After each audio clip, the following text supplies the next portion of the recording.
ഇന്നത്തെ വീഡിയോ എന്ന് പറയുന്നത് നമ്മുടെ ഫോണിലെ മോഡൽ നമ്പറിനെ കുറിച്ചാണ്. പലർക്കും അവരുടെ മൊബൈലിലെ മോഡൽ നമ്പർ കറക്റ്റായിട്ട് അവർക്ക് അറിയത്തില്ല എന്നുള്ളതാണ്. തീർച്ചയായിട്ടും നിങ്ങൾ അറിഞ്ഞിരിക്കണം. നിങ്ങളുടെ ഫോണിലെ മോഡൽ നമ്പർ നിങ്ങൾ തീർച്ചയായിട്ടും അറിഞ്ഞിരിക്കണം. കാരണമെന്ന് പറയുന്നത് നമ്മുടെ മൊബൈലിന് റിലേറ്റഡ് ആയിട്ടുള്ള എന്ത് കാര്യങ്ങൾ ചെയ്താലും, ഉദാഹരണമായിട്ട് സോഫ്റ്റ്വെയർ ഡൗൺലോഡ് ചെയ്യുകയോ ഫേംവെയർ ഡൗൺലോഡ് ചെയ്യുകയോ കസ്റ്റമർ റൗണ്ട് ചെയ്യുകയോ കസ്റ്റമർ റിക്കവർ ചെയ്യുക, അങ്ങനെയൊക്കെ ചെയ്യുമ്പോഴത്തേക്കും ഓരോ ഫയലുകൾ നമ്മൾ പല സൈറ്റുകളിൽ നിന്ന് നമ്മൾ ഡൗൺലോഡ് ചെയ്യേണ്ടതായിട്ട് വരും.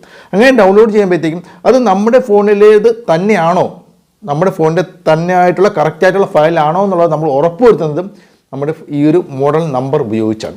അതുപോലെ തന്നെ നിങ്ങളുടെ ഫോണിനെ സംബന്ധിച്ചുള്ള എന്തെങ്കിലും കാര്യങ്ങൾ നിങ്ങൾ വെളിയിൽ നിന്ന് പർച്ചേസ് ചെയ്യുന്ന സമയത്തും, അത് ഓൺലൈനായിട്ടായിരുന്നാലും ശരി ഓഫ്ലൈനായിട്ടായിരുന്നാലും ശരി, നിങ്ങൾ പർച്ചേസ് ചെയ്യുന്ന സമയത്ത് വാങ്ങുന്ന സമയത്ത് അതും ഉദാഹരണമായിട്ട് നമ്മുടെ ഫോണിൻ്റെ ബാറ്ററി നമ്മൾ മാറുന്നു, ബാറ്ററി ഓർഡർ ചെയ്യുന്നു, ഡിസ്പ്ലേ ഓർഡർ ചെയ്യുന്നു, അല്ലെങ്കിൽ എന്തെങ്കിലും സ്പീക്കർ ഓർഡർ ചെയ്യുന്നു, അല്ലെങ്കിൽ സ്ക്രീൻ ഗാർഡ് ഓർഡർ ചെയ്യുന്നു, പൗച്ച് ഓർഡർ ചെയ്യുന്നു, അങ്ങനെ എന്ത് റിലേറ്റഡ് ആയിട്ടുള്ള കാര്യങ്ങൾ നമ്മുടെ ഫോണിനെ സംബന്ധിച്ചുള്ള എന്ത് റിലേറ്റഡ് ആയിട്ടുള്ള കാര്യങ്ങൾ നമ്മൾ പർച്ചേസ് ചെയ്യുന്ന സമയത്തും നമ്മൾ മോഡൽ നമ്പർ നമ്മൾ മാച്ച് ചെയ്ത് നോക്കണം. കറക്റ്റായിട്ടുള്ള മോഡൽ നമ്പർ ആണെങ്കിൽ തീർച്ചയായിട്ടും കറക്റ്റ് ആയിരിക്കും.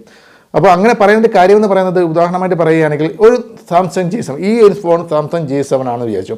പക്ഷേ ഈ ഒരു സാംസങ് J7 തന്നെ പല മോഡലുകളുമുണ്ട്, പല മോഡൽ നമ്പറുകളുമുണ്ട്. ഉദാഹരണമായിട്ട് J7 plain, J7 prime, J7 pro, J7 next, അതുപോലെ തന്നെ കൺട്രി റിലേറ്റഡ് ആയിട്ട് വരുമ്പോഴത്തേക്കും അതിൻ്റെ മോഡൽ നമ്പർ വ്യത്യാസപ്പെട്ടിരിക്കും. മോഡൽ നമ്പർ വ്യത്യാസപ്പെടുമ്പോഴത്തേക്കും നമ്മുടെ ഫോണിൻ്റെ ഹാർഡ്വെയർ സംബന്ധമായിട്ടും സോഫ്റ്റ്വെയർ സംബന്ധമായിട്ടും ഒരുപാട് വ്യത്യാസങ്ങളുണ്ടാകും. അപ്പോൾ നമ്മൾ J7 എന്ന് പറഞ്ഞുകൊണ്ട് നമ്മൾ ഓർഡർ ചെയ്യുന്ന ഒരു സാധനം ചിലപ്പോൾ നമ്മുടെ ഫോണിന് സൂട്ട് ആവണമെന്നില്ല. പക്ഷേ നമ്മുടെ ഫോണിൻ്റെ മോഡൽ നമ്പർ ഉപയോഗിച്ച് നമ്മൾ സെർച്ച് ചെയ്ത് നമ്മൾ ഓർഡർ ചെയ്യുകയാണെങ്കിൽ പ്രോപ്പറായിട്ടുള്ള സാധനം കിട്ടുമെന്നുള്ളതാണ്.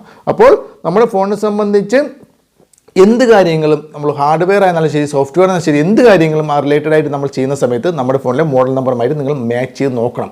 കറക്റ്റ് മാച്ച് ചെയ്യാൻ നിങ്ങൾ ചെയ്യുന്ന, ചിലപ്പോൾ സോഫ്റ്റ്വെയർ ആണെങ്കിൽ അത് നമ്മുടെ ഫോൺ ഡെഡായി പോകാനുള്ള ചാൻസ് ഉണ്ട്. ഹാർഡ്വെയർ സംബന്ധമായിട്ട് എന്തെങ്കിലും കാര്യങ്ങളാണെങ്കിൽ അത് കറക്റ്റായിട്ട് മാച്ച് ആവാതിരിക്കാൻ ചാൻസ് ഉണ്ട്. അത് നിങ്ങൾ പ്രത്യേകം ശ്രദ്ധിക്കാം. നിങ്ങളുടെ ഫോണിൻ്റെ മോഡൽ നമ്പർ എങ്ങനെ ചെക്ക് ചെയ്യാമെന്നുള്ളത് ഞാനിപ്പോൾ കാണിച്ചു തരാം. അതുപോലെ നിങ്ങൾ നോക്കിയാൽ മതി.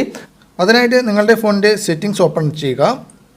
ഫോൺ സെറ്റിംഗ്സ് ഓപ്പൺ ചെയ്ത ശേഷം നിങ്ങൾക്ക് അവിടെ താഴോട്ട് പോകുമ്പോഴത്തേക്കും അവിടെ എബൌട്ട് ഫോൺ എന്ന് പറഞ്ഞൊരു ഓപ്ഷൻ കാണാൻ സാധിക്കും. ജസ്റ്റ് അതിൽ നിന്ന് ക്ലിക്ക് ചെയ്യുക. അത് ക്ലിക്ക് ചെയ്യുമ്പോഴത്തേക്കും നിങ്ങൾക്ക് അവിടെ ആയിട്ട് മോഡൽ നമ്പർ എന്ന് പറഞ്ഞ് കാണാൻ സാധിക്കും. ഇവിടെ നിങ്ങൾക്ക് കാണാൻ സാധിക്കും മോഡൽ നമ്പർ എന്ന് പറഞ്ഞൊരു ഓപ്ഷൻ കാണാൻ സാധിക്കും. SMJ 701F/DS. ഇതാണ് എൻ്റെ ഈ ഒരു ഫോണിൻ്റെ മോഡൽ നമ്പർ എന്ന് പറയുന്നത്. ഇതുപോലെ തന്നെ ഏതൊരു ഫോണിൻ്റെയും മോഡൽ നമ്പർ ഇതേപോലെ തന്നെ സെറ്റിംഗ്സിൽ പോയിട്ട് ഇതേപോലെ തന്നെയാണ് നിങ്ങൾ ചെക്ക് ചെയ്യേണ്ടത്. എൻ്റെ സെറ്റിംഗ്സിൽ പോയതിന് ശേഷം അവിടെയും എബൌട്ട് ഫോൺ എന്ന് പറഞ്ഞൊരു ഓപ്ഷൻ ഉണ്ട്. ഇവിടെ എബൌട്ട് ഫോൺ എന്ന് പറഞ്ഞ ഓപ്ഷനിൽ പോയി കഴിഞ്ഞാൽ അവിടെ മോഡൽ നമ്പർ എന്ന് കാണാൻ സാധിക്കും. ഇതാണ് ഈ ഒരു ഫോണിൻ്റെ മോഡൽ നമ്പർ. അപ്പോൾ ഫ്രണ്ട്സ്, വീഡിയോ ഇഷ്ടപ്പെട്ടെങ്കിൽ വീഡിയോക്ക് ലൈക്ക് ചെയ്യുക, മറ്റുള്ളവരുടെ അറിവിലേക്ക് ഷെയർ ചെയ്ത് കൊടുക്കുക. അടുത്തൊരു വീഡിയോ വീണ്ടും കാണുന്നവരെ ബൈ.